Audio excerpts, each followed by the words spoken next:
Well, in 2004, I had not had a physical since I was in high school. So I decided to go take a physical, and very good doctor.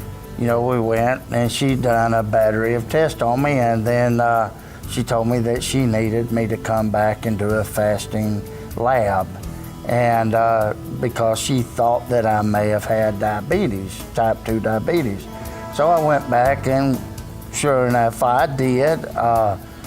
My work, the way I was, I would have to be to work by 6 o'clock, and not every business is open for a good breakfast, so you grab a honey bun and a Coke and you go on about your business. And that's how it started, basically.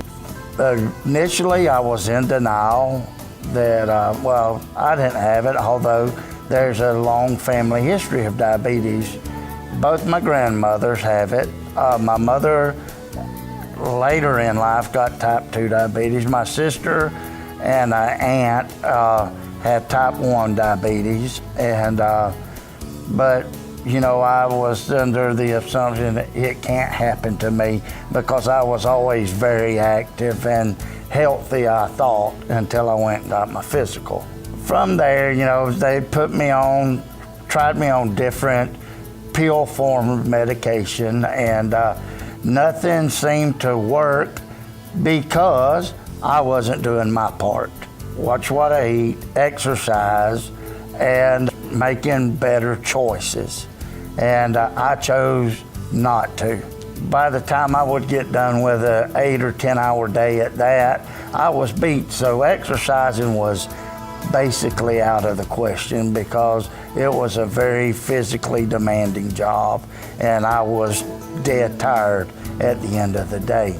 And that's why I would tell her, I walk, you know, 6 miles a day out there through that shop, but you have to do it continuously for a half hour at a time. And had I came home, rode a bicycle or walked, and then paid a little more attention to my diet, we may not be here.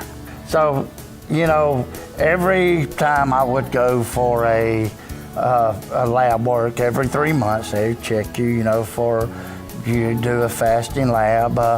My A1C would be kind of, it would be high. It would be 8.5 to 9, and they want you below 7 if possible. And so I would get real serious right after it, but then I would fall back to that routine of not paying attention to what they said. You know, I was in my 30s then, early 30s, and you couldn't tell me anything. I was almost like a teenager, you know. But eventually the pills led to insulin, which I started insulin 10 years ago. It's a lot easier taking a pill than it is taking a shot. So, you know, fast forward a little bit, I get on the insulin, and we were steady up in the insulin to get me to where I needed to be.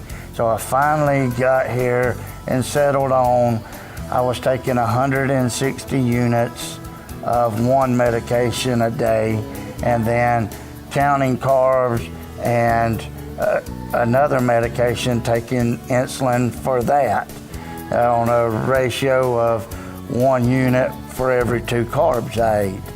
So I was taking a load of insulin, probably 225 units a day of insulin. And then last year I got on the insulin pump. Had I been able to do that 5 years ago, I wouldn't be here today. And eventually, from all the neglect, long story short, my kidneys had failed me. You know, there's that fear when they tell you your kidneys aren't working anymore, you're gonna have to start dialysis. When I went in and I weighed 260 pounds. She confirmed that we were gonna be doing dialysis. So December the 5th, I'd done my first dialysis treatment, and after they got through with that, I weighed 230 pounds. So I had 30 pounds of fluid built up in my body. from neglect, basically. You know, I do dialysis 3 days a week. It's not fun, by no means is it fun, but it's better than the alternative. I go 3 days a week for 4 hours, and those chairs are not comfortable. That's a reason enough to get on, take care of yourself. I go in, they clean my arm, they stick 2 15-gauge needles in, and it pulls the blood out of your body and cleans your blood for 4 hours a day. And if you're not taking your medications the way you should and all of that, they can always bump your time up, and you don't want that because it's not fun. I have seen the light. I take my medicines the way I am. My weight's dropping a little bit. Hopefully, I'll get some time taken off of my sentence, so to speak.